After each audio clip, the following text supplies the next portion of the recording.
കളമശ്ശേരി വിദ്യാനഗർ കോളനിയിൽ നിന്ന് വരുന്ന ഒരു വാർത്തയിലേക്കാണ്. അവിടെ ഫ്ളാറ്റിൽ കയറി മർദ്ദനം എന്നതാണ്. കാസർഗോഡ് സ്വദേശി ദേവാനന്ദന്റെ നേതൃത്വത്തിലാണ് അക്രമം നടന്നത്.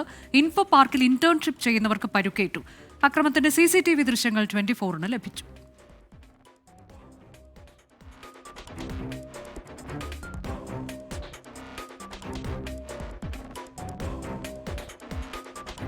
ശ്യാംകുമാർ വിശദാംശങ്ങളുമായി. ശ്യാം, എന്തിനാണ് ഈ അക്രമം? ആരാണതിന് പിന്നിൽ? പോലീസ് പറയുന്നത് എന്താണ്? അനുജ, കഴിഞ്ഞ ദിവസമാണ് ഈ സംഭവം ഉണ്ടാകുന്നത്. കാക്കനാട് കളമശ്ശേരി വിദ്യാനഗർ കോളനിയിൽ ഒരു ഫ്ളാറ്റിൽ വാടകയ്ക്ക് താമസിക്കുന്ന ആളുകൾ, അവരുടെ മുറിയിലേക്ക് ഇവരുടെ ഒരു പൊതു സുഹൃത്ത് വരുന്നു. ആ കുട്ടി വന്നതുമായി ബന്ധപ്പെട്ടുള്ള ചില വാക്കുതർക്കങ്ങളാണ് അവരുടെ മറ്റൊരു സുഹൃത്തും കൂട്ടുകാരും ചേർന്ന അക്രമത്തിന് ഇരയാക്കിയതെന്നാണ് പറയുന്നത്. ഗുരുതരമായ പരിക്കുകളാണ് ആ ഫ്ളാറ്റിൽ ഉണ്ടായിരുന്ന ആളുകൾക്ക് പറ്റിയത്. തലയ്ക്കും കഴുത്തിനും ഉൾപ്പെടെ പരിക്കേറ്റിരുന്നു.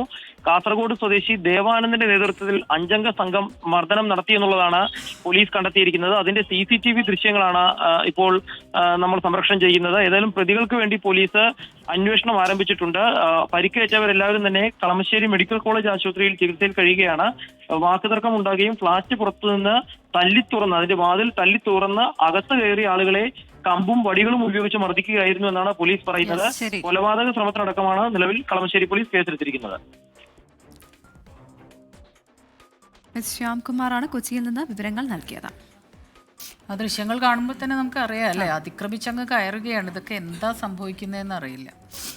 എന്തായാലും അന്വേഷണം നടക്കട്ടെ. കൃത്യമായി കർശന നടപടി കുറ്റവാളികൾക്കെതിരെ അല്ലെങ്കിൽ പ്രതികൾക്കെതിരെ എടുക്കട്ടെ.